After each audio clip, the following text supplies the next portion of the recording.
Un médecin qui avertit que les pneumonies bactériennes sont en augmentation en raison du port du masque. Un groupe poursuit le maire de Tulsa et le directeur général du département de la santé de Tulsa. Ils affirment que le mandat du masque de la ville est néfaste pour les personnes en bonne santé. Ce groupe comprend des propriétaires d'entreprises et deux médecins qui demandent à la ville d'abroger immédiatement le mandat du port du masque.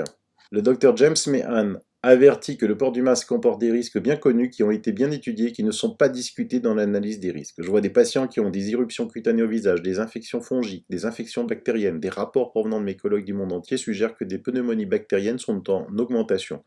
Pourquoi cela se pourrait-il? Parce que les membres du public non formés portent des masques médicaux à plusieurs reprises de manière non stérile, ils deviennent contaminés, ils les retirent de leur siège auto, du rétroviseur, de leur poche, de leur comptoir, et ils les réappliquent aux masques qui devraient être portés frais et stériles à chaque fois.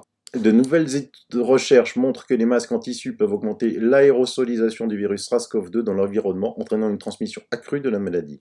En février et mars, on nous a dit de ne pas porter de masque. Qu'est-ce qui a changé? La science n'a pas changé, la politique l'a fait. C'est une question de conformité, ce n'est pas une question de science. Notre position utilise des études observationnelles rétrospectives de bas niveau qui ne devraient pas servir de base pour prendre une décision médicale de cette nature. L'objectif principal du masque obligatoire est de susciter la peur, disent des chercheurs de renom. En fait, aucune étude ne suggère même qu'il est logique que des personnes en bonne santé portent des masques en public. On pourrait soupçonner que la seule raison politique d'appliquer la mesure est de susciter la peur au sein de la population.